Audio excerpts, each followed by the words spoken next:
So on today's call, we're going to quickly cover scheduling for the future.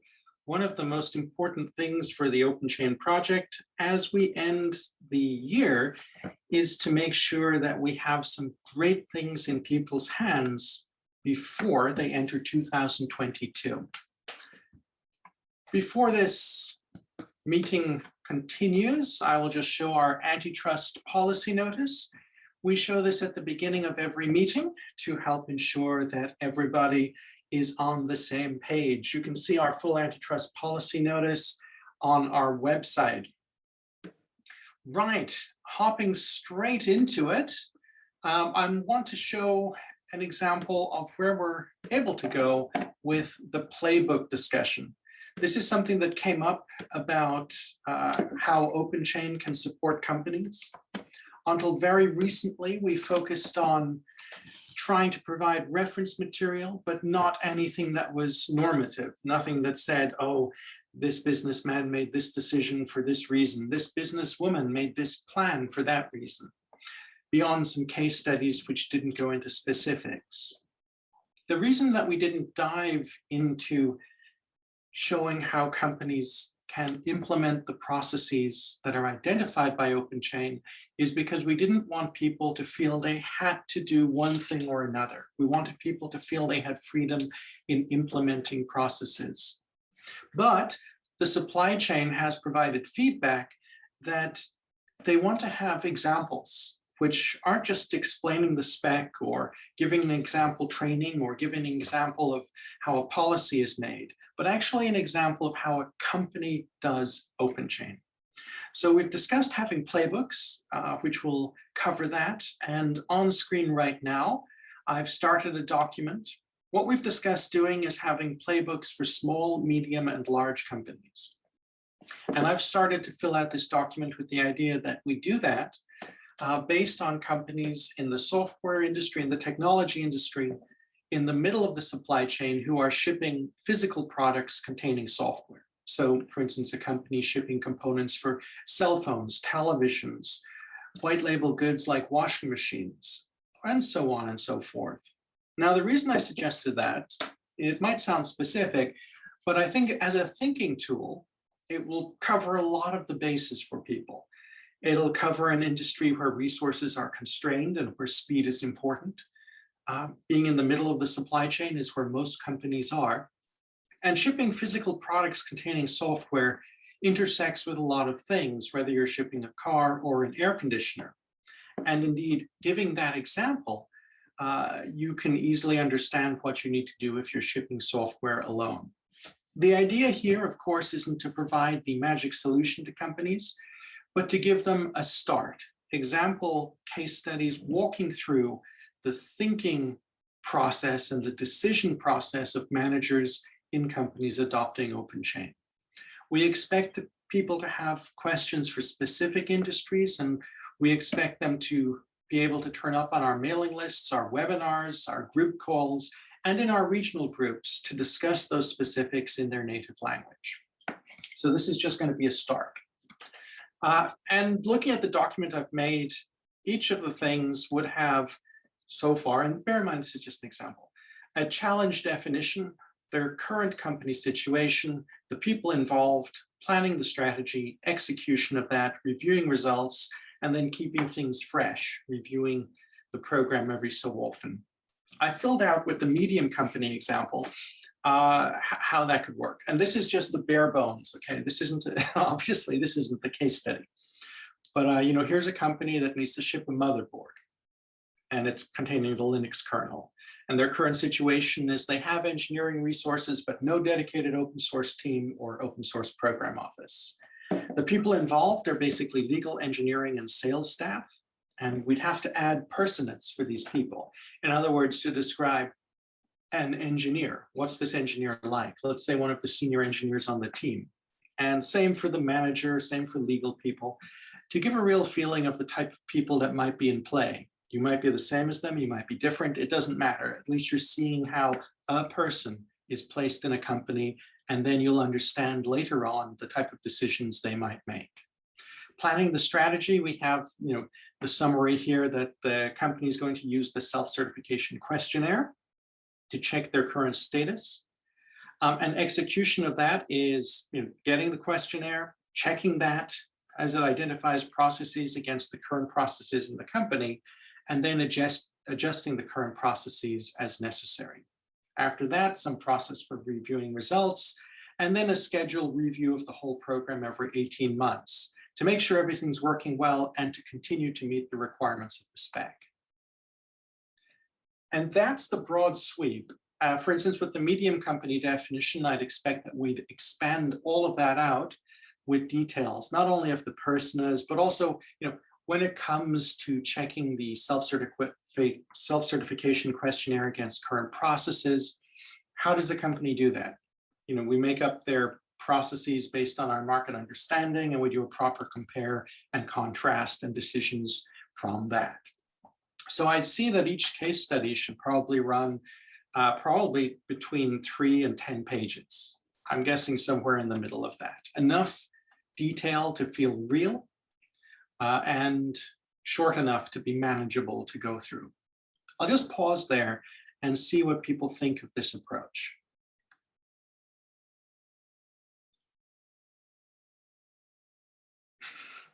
Massive muted silence. Hey, Yari, how are you doing? Hey, good morning, good evening. What's the time of the day in Japan now? Yes. I think, this is, good start. I would love to see, once we get, things expanded, like how this all pans out. Yes. I think it's a bit early for me now to, give any further feedback. But yeah, I think, these are logical steps, as far as I can see. And I think this is a good start, at least. Yeah, and I was thinking, because we control our own publishing schedule, if we get one of these done before end of year, then we have enough material for people to see the playbooks are coming and to feel, oh yeah, okay, we're really moving here. Yeah. So, I mean, one of our big priorities right now is this online course, and Martin Yagi has done a ton of comments to help us with the online course. We won't be doing the online course today. That's for Friday. We have a dedicated call for it. It seems to me that with the online course, getting ready and should be ready for December 16th, with a lot of material here from Martin and other people, that should be doable. That should be fine. I'd love to see the first playbook, maybe on medium companies, out around the same time.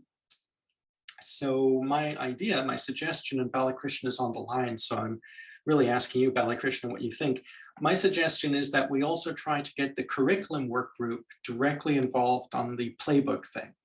So while education is focused on the online course, we get curriculum to push the playbook with the same target delivery. The first iteration of a medium company by December 16th, the Open Compliance Summit. What do you think, Balakrishna?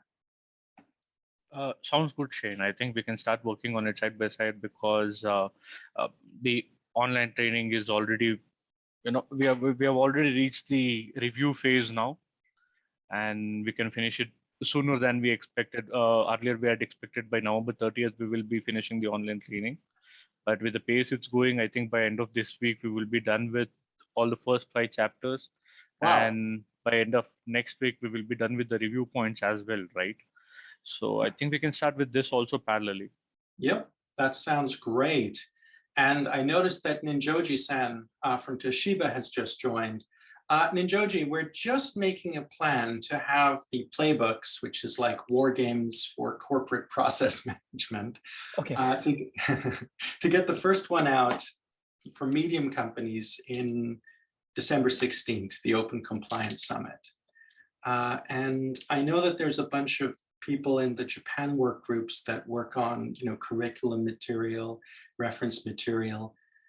Maybe we could schedule a call with them sometime this week or next week to talk about the playbooks. What do you think? Oh, that sounds great. All right. I totally agree.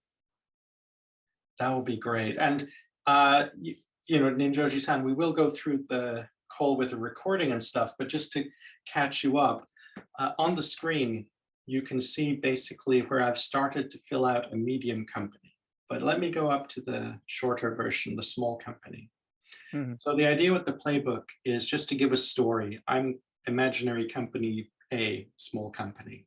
And in the imaginary company, to go through the steps of defining the challenge, the current situation, people involved, planning the strategy, executing, reviewing results, and then keeping things up to date. And I started filling that out with the medium company because the middle size is probably the largest market for us. And it's pretty, I think it'll be pretty quick to just get one of these done. And if we only have medium company done, that's enough to get the playbooks launched and get started. It would be fantastic if we could have that, the first version of that done for December 16th. So I started filling this out. And my suggestion, if possible, Ninjoji-san, if you could take an action item to schedule a call later this week, and I will continue to expand this document. Maybe we could talk on Thursday or something with some of the people. Do you think that would be possible? Oh, so to be honest, it's possible, but it's very difficult for me to say because Of course. I'm a little bit heavy in this thing. So Okay. So I'll tell you what, I'll take the action item to continue expanding the medium-sized company playbook until Wednesday evening. And then we can, if you can help schedule a call with the Japan team, it could be this week, it could be next week, just to have a call so we can explain to them the chance to contribute, and maybe we could work together. Sure. And if people are too busy, that's fine. We don't need to have a call. I just thought it might be useful in case people had lots of But questions. anyway, so after this session, so I have meetings with the Japanese working group team. So at the times I'm talk about it. Okay, great. And if someone helps us, so I will ask him or her to. That sounds perfect. Yeah. There will be an email sent to the Japan mailing list in a few minutes containing the link to the document and a basic description. Okay, thanks. Balakrishna made a comment that maybe in the playbooks we should also include individual action, which makes sense. Maybe we should also include project action as well, because Eclipse, for example, just adopted OpenChain for all of their projects, which was really cool. Didn't expect that to happen so quickly, but it did. So yeah. Just a question, Shane, or whoever is on the call. Do we have like any companies or people from the companies who have done this kind of exercise through, let's say, past 6 months? Maybe they could give some like real life example or tips or hints for, because sometimes if you just think things, it's a little bit different than if you really have to do things. Absolutely, and a very good point. Yes, we do have some companies that recently became conformant, and we can specifically ask those companies to have a look. And I mean, that's a really good point, Yari. I remember working on the GNOME desktop, and there was a point where the user interface was getting personas, but the practice was, at the time, make them up, which seemed a bit shoddy to me.